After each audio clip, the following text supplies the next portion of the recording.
Welcome to Regional Park Storytime Programming. Today our theme is Coyotes and Wolves. We are filming today in the EECO and at Mission Creek Regional Park on the traditional and unceded territory of the Okanagan Silt people. We'll read a couple stories today and look at some characteristics about coyotes and wolves. Our first book today is called Coyote Places the Stars, retold by Harriet Peck Taylor and published by Aladdin Paperbacks. Coyote Places the Stars.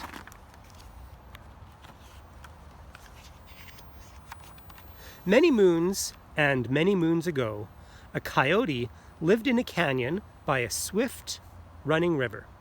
He spent his days roaming the land, chasing butterflies, and sniffing wildflowers.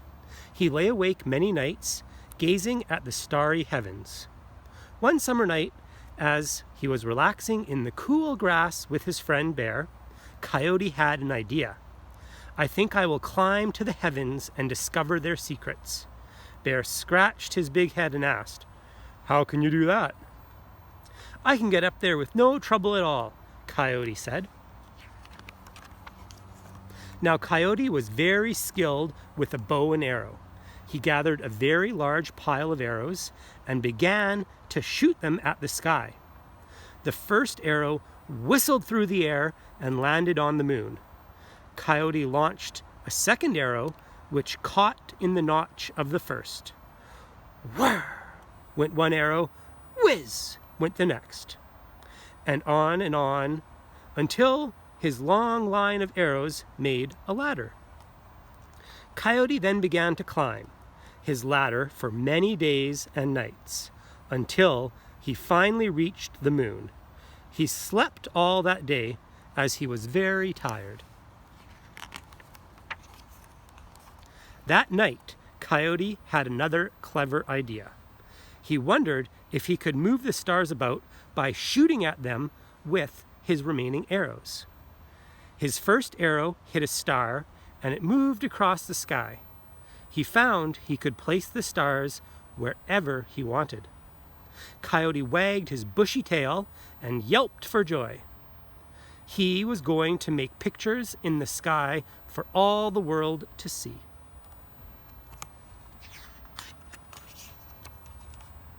He first decided to make a coyote, so he shot one arrow after another until the stars were arranged in the shape of a coyote.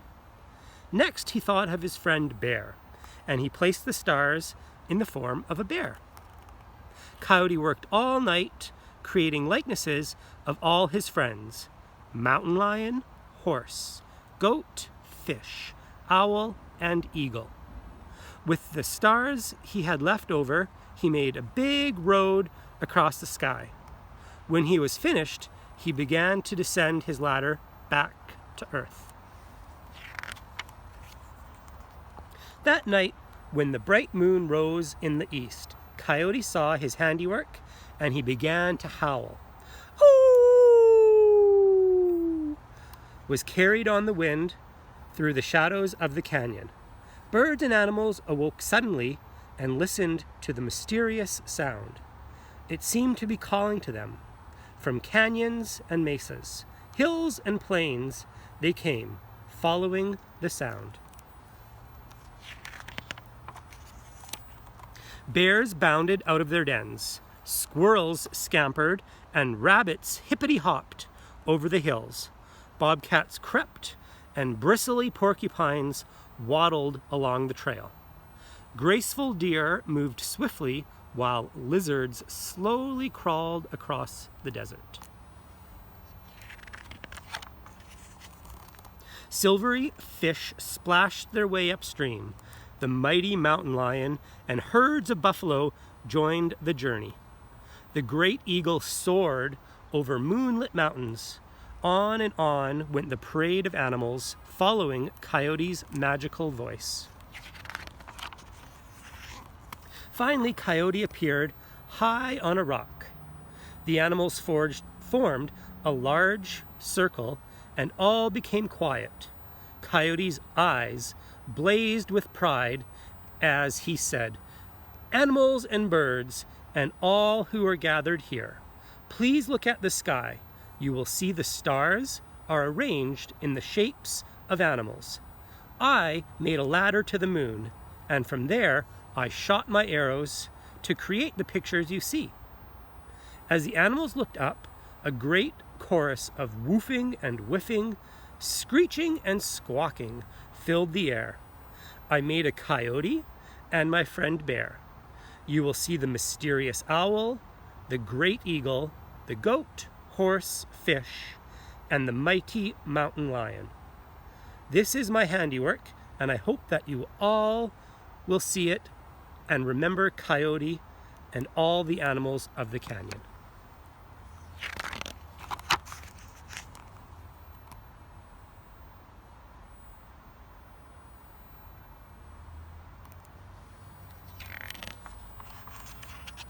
The animals gave a great feast for Coyote, and they sang and danced through the night.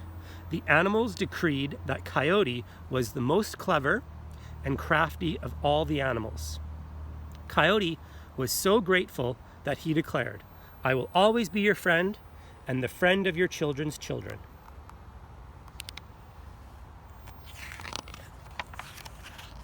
Now to this day, if you listen closely in the still of the night, as the moon is rising, you may hear the magic howl of Coyote. He is calling you to go to your window, to gaze at the star pictures, and to dream. There are approximately 8,500 wolves in British Columbia. They can weigh between 30 and 50 kilograms, or up to 110 pounds, and wolves are carnivores. You can find coyotes in many regional parks around the central Okanagan. Coyotes are much smaller than wolves, weighing between 9 and 23 kilograms, or up to 50 pounds. They are also carnivores, but will eat apples and berries when required. Both wolf and coyote paw prints look similar to those of dogs, with 4 toes and a heel pad, and you can see their claws. Our second book today is called Lone Wolf. It is written by Sarah Kerpel and published by Green Willow Books. Lone Wolf. Maple loved being the Parker family dog.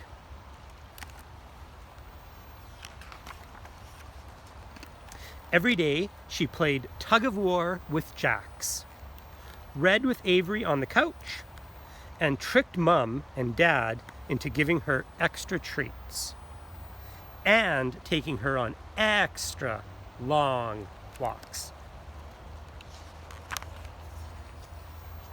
But on her walks, people would say, "Dude, that dog looks like a wolf." "Wolf, wolf, wolf." "Are you sure she's not part wolf?"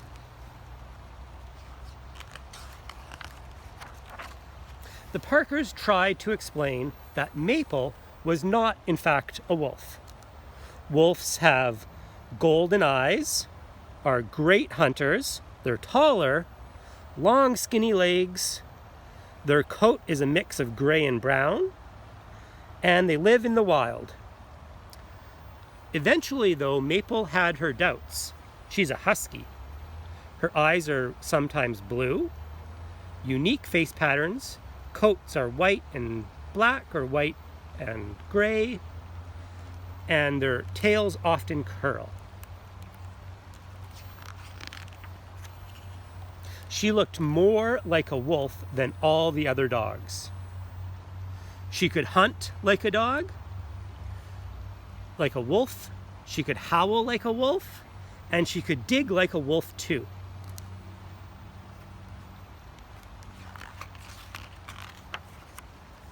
Maybe she was a wolf, and wolves belong in the wild, not in houses or dog parks, not on couches or sidewalks.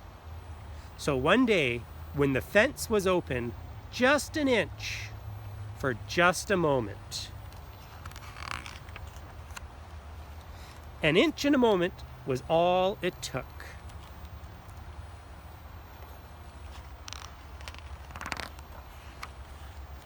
But out in the wild, the ground was tougher than Dad's flower garden. Squirrels are harder to hunt than Avery's flip-flops.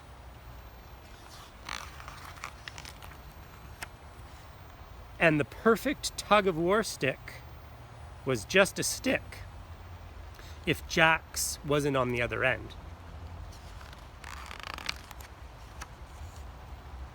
Would Mum even hear her if she howled?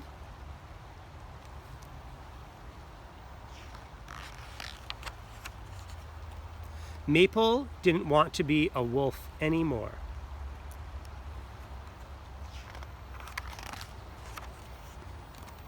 Then she remembered it was time for her evening walk.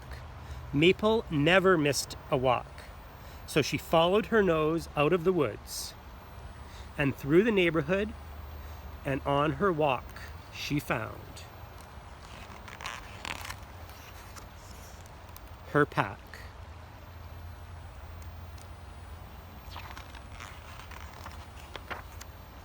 Some people still thought Maple was a wolf, but Maple knew who she really was. She was a Parker, and she was right where she belonged. The Maple family lives in a pack, usually thinking about bones, hunts teddy bears, has a curled tail, and often found on a couch. Did you know that dogs and wolves are sometimes considered the same species, Canis lupus? In fact, there are 38 subspecies of Canis lupus all around the world, including jackals, wolves, and dogs. Thank you for joining us today for our Storytime program. Currently at the EECO Center, our exhibit is all about cats and dogs. You can pop by anytime, Tuesday through Sunday, from 10 to 3. And while you're here, you can pick up our Feel Fab for February calendar with 28 different outdoor activities you can do in regional parks. You can also find this on our website at rdco.com/parks. Bye for now and have a great day.